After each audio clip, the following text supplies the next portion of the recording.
So, I'm wondering if Juan Carlos, aka the rollerblading entertainer, does private parties because I would totally like to have him at my next birthday. Hey guys, and welcome back to Kellie TV. So, we had a super special Sunday edition of AGT, and that makes my weekend really happy. We had some great talent tonight, plus two people trying to beat some world records. So, first up, we had the New York Psychic Divas.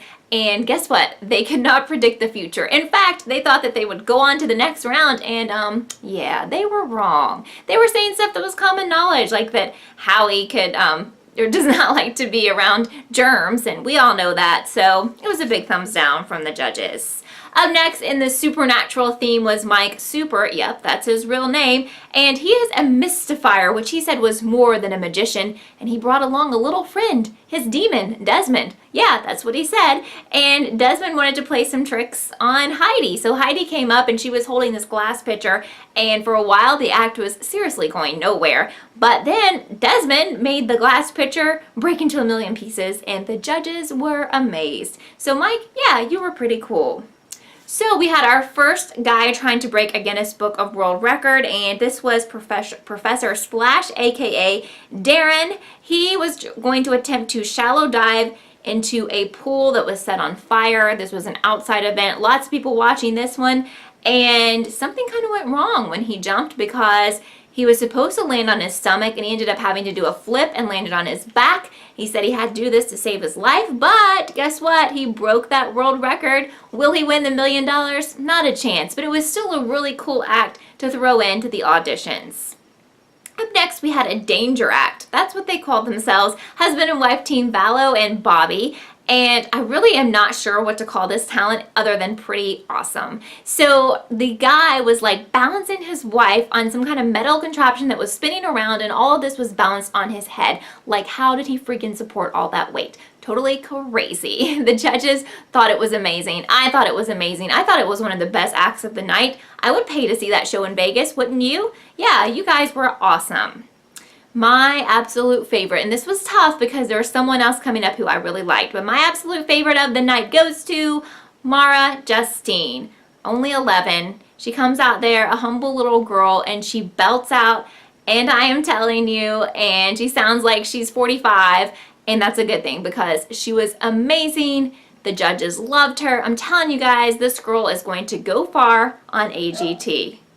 And then we had Juan Carlos, my new BFF, or at least BFF in my head, because he had the most awesome personality. Was he the most talented? No, not by a long shot, but I loved his poses and I loved his rollerblading act in his little costume, and he was just really funny, and I think his act is to kind of just be funny. I don't think it's supposed to be like, hey, I'm the world's greatest skater. The judges found him pretty amusing. Howard said no way, but they gave him a second chance. I don't think he's going to go far, but I am looking forward to seeing him and his awesome personality soon.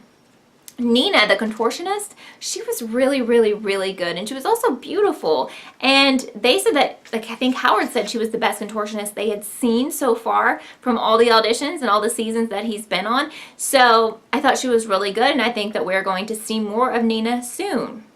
So we had some cellists, some kids with a really cool story. They were inspired by their grandfather, who was also a cellist who grew up in Russia.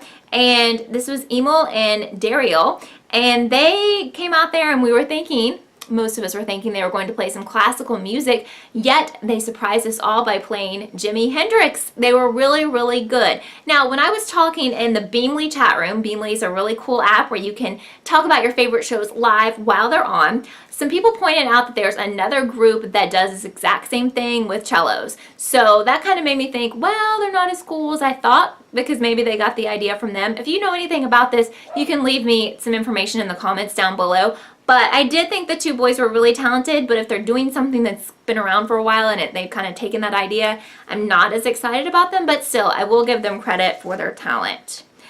The Utah Children's Choir had a lot of promise, I thought. They have 100 people in their choir. They're called One Voice Children's Choir. But when they started out, gosh, I was really disappointed because the solo singers were off key, and it took them a while to get back into the mode. I like their choice of song. Ellie Goulding, that's really cool. They sang Burn. But, and then, you know, the harmonizing was good, but I could not get past the beginning. And neither could Mel B. She thought that it was off key, which it was, and Howie didn't really like it. And I hated that for him because I think maybe they just had a bad night. They did give them a second chance, but I'm not like too excited about them. Yeah, well, if you don't like creepy, crawly spiders and bugs, then we're gonna like the next segment that they had on AGT. It started out with Arlo, who's an entomologist, and he had some venomous, crazy, creepy, hairy spiders crawling all over his face, and I think he did break some kind of record for having the most spiders crawling on his face, and we were all freaked out, especially Mel B. But then Heidi put her hand out and let him put the spider on her hand. I mean, to me, even snakes are creepy, and I've held those before, but I'm not going to hold a venomous spider. That just freaks me out even more, and this guy didn't get through because I don't see how many people can watch that over and over in Vegas, but it was interesting, I guess.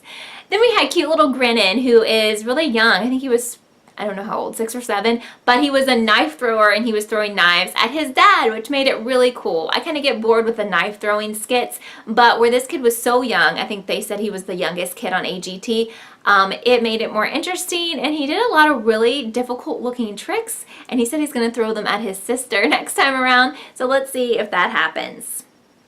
Yeah, we had a group that would definitely be popular in Vegas, the Rock Hard Review, the male dancers.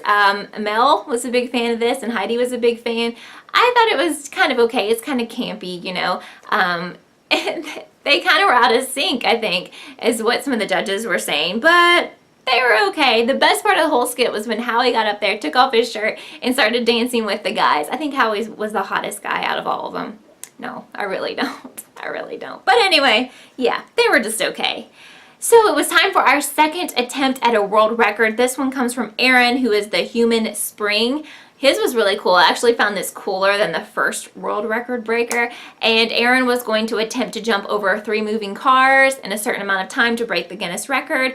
And he was successfully jumped over all 3, even though his foot hit one of them, which totally scared me. But sadly, he did not do it in the correct amount of time to break a record, which was really sad for Aaron. And I liked his skit. I did. I liked his talent. That's cool. But be careful, Aaron, because that's frightening.